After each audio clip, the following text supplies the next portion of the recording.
Oh yeah, it's time to ride with Electric Pete, where the wheels are clean, the vibes are high, and the future's fully charged. We've got that rideshare love. No gas, just go. Full charge, full power. Now let's roll. Hi, welcome back to Electric Pete. This is actually a new segment that I'm starting today called Rider versus Driver Views from the Other Seat. This is the part of the show where we uncover the little differences between riders and drivers that often go unnoticed. I've given over 44,000 rides, and let me tell you, what feels smooth to me and normal to me as a driver might feel completely different to the person sitting in the seat behind me.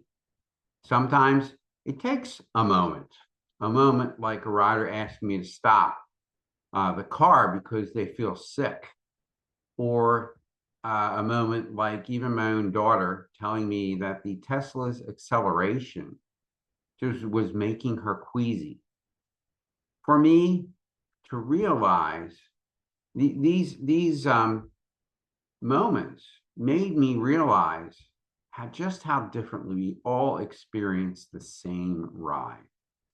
This segment is about shining a light on those differences, not as conflicts, but as revelations. Because the better we understand each other's perspectives, the better and maybe even more fun the ride becomes.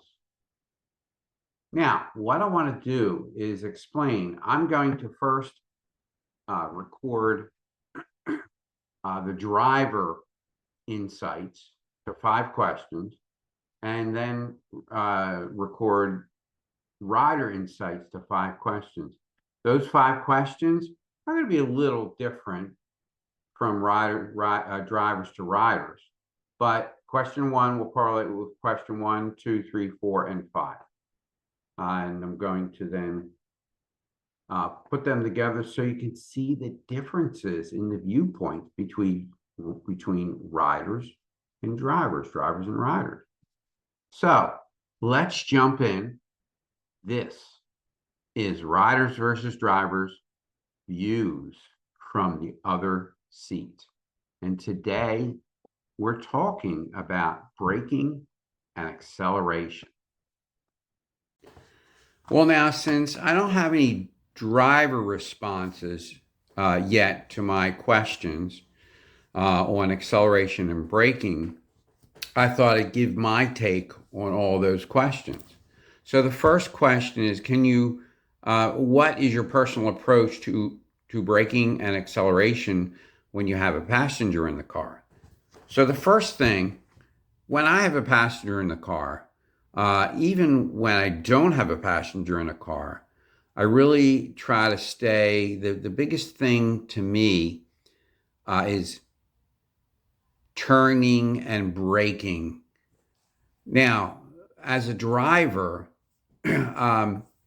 we have a part of the Uber application that keeps track of speed, braking, acceleration, sharp turning, all those things. And when we make an infraction, it goes against us. So my biggest, I guess my biggest breaking of the rules is on acceleration, because what the heck, man, I drive a Tesla that does 0 to 60 in 4.2 seconds. So I tap on the brake and it's going zoom. So I really have to be conscious of that. And it really, with the regenerative braking, I just kind of let off the brake, the accelerator. The regenerative braking goes into effect and brakes very nicely, nice and smooth to where you want to be stopping. All right, so you can say your name if you want or not. Okay. All right. Austin. Okay, very good.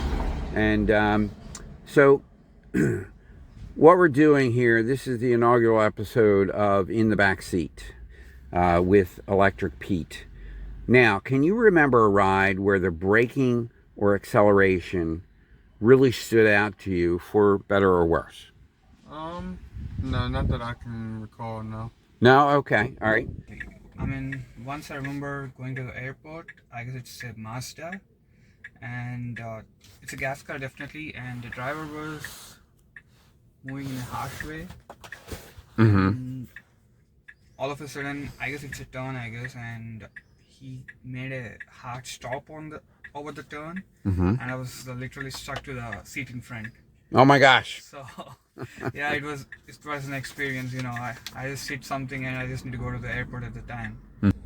I can think of several rides where braking acceleration sticks out for me because they're always insufficient. I find that many of my Uber drivers should just be infinitely more aggressive. Get after it. Quit being a bitch and fucking punch it. Come on, let's go. I got places to go. We don't need to be in the right lane. I want you breaking laws. Serious, like reckless driving. Now, the next question, do you ever adjust your driving style based on how a rider does or does not react in the back seat? And absolutely, take your cues from the rider. I listen to the rider a lot. Myself, I'm conversing with the rider, and I always ask, first question when they get in the car, hello, Joey. I confirm the name. Second, after we've been in there for, a few minutes, I say, hey, is the temperature okay with you?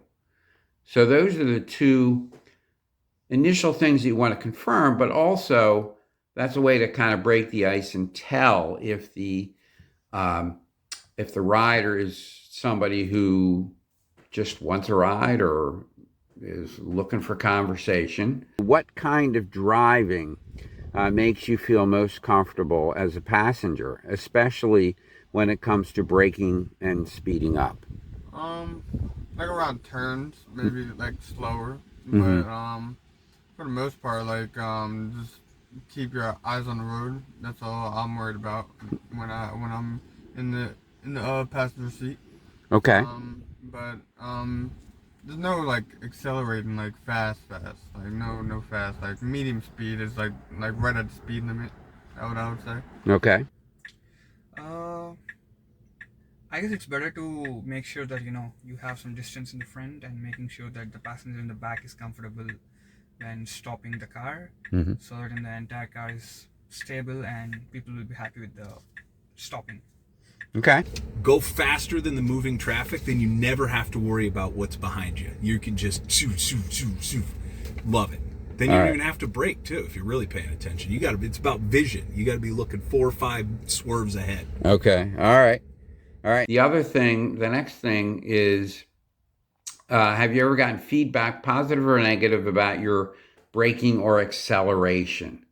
I think that most riders don't. And if somebody gets in the car and they tell me that I'm in a rush, I use the line, and if you're my age or over 25, I tell everybody the same thing. I say, well, I will do my best to be as expedient as possible, but I'm sorry, I left my DeLorean at home. And I will let you guys think about that and figure out what that joke means. Have you ever felt unsafe? All right. Have you ever felt unsafe or made sick because of the driver, braked or accelerated quicker than usual? No, but there was one ride before, maybe like I'd say a couple months ago, where he was driving and he looked down and swerved into a lane real quick and had to swerve right back because he wasn't looking. And that's the only time or ride that I would say that I ever been nervous for a second. Okay. Okay. All right. Definitely. It happened to me once in my entire life, and that was in a Tesla. Uh, the motion sickness was mostly because of the abrupt braking and again going up fast. Mm-hmm. So that's the only time it happened to me. Okay. All right. No, that's for And the fourth question, what challenges do you face that riders might or might not realize when it comes to braking or acceleration in city traffic? And city traffic is tough because there's people, I mean, one of the biggest challenge are walkers who walk in front of you when your light's green, and bikers, skateboarders who don't want to pay any kind of traffic laws. And you might need to brake hard because someone just veered in front of you. So those are some of the things that my head has to be on a swivel, and I got to really, really make sure that I'm not going to roll over anybody at an intersection. How about this? Do you think riders should speak up if the driving feels too aggressive, or do you usually stay quiet? I said speak up. Uh-huh. Okay. Okay. I guess it's better to speak up. Most of this doesn't actually speak up, but it's better to speak up so that the driver will actually know that it's something wrong and he might be correcting that. Mm-hmm. So, Okay. All right. I usually stay quiet, but because I'm on the other end of the spectrum, I'm not going to explicitly ask you to break the law. That would be bad. But if you were driving too aggressively, I would certainly do that. I'd say, hey, sir, could we just slow it down a little bit? I just prefer more casual rate if I were one of those people.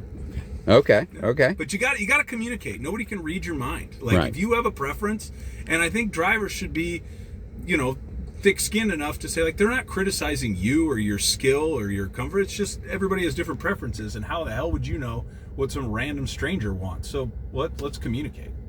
Right. Right. And that's why I asked you if the temperature was okay when you got There you go. Yeah. That was great. Now, also, if you could give one piece of advice to riders about how to make the ride smoother for everyone, what would it be? And I definitely, if you're a rider and there's an issue, please speak up. It's okay with me. I want to make sure that the ride is 100% what you are looking for, and is if it's a good ride for you. So I just speak up, make sure I know if there's any issues. I mean, I'm always checking to make sure that my rider is comfortable, and if there's any issues. So those are some of the things that I think are valuable for a rider from the driver's perspective. So thank you. And last, what would you say, what would you want every driver to know about braking and acceleration and how that affects your overall ride experience?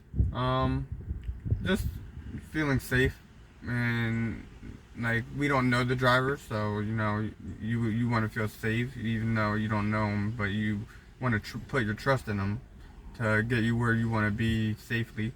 So yeah, I would say speak up, voice your opinions. Don't be shy. Okay. the first important thing when when a passenger comes into the car, that stopping and going is one of the important things I guess he might be seeing. So depending on that, he might judge whether your driving skill is good or not. Mm-hmm. So I guess it's one of the most important thing. Even though it doesn't seem to be that good, that important, it does make a lot of difference from the rider's perspective. So that's what I think actually. Okay. Well, great. Well, thank you so much for helping us out today. Thank you.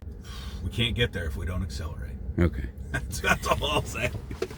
All right. All right, thanks, man. Excellent. So what did we uncover today?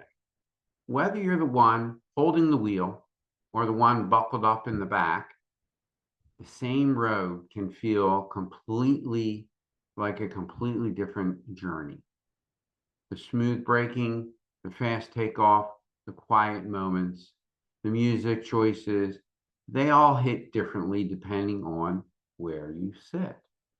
That's the beauty of this segment. It's not about who's right or wrong. It's about realizing that in every ride, there are multiple experiences.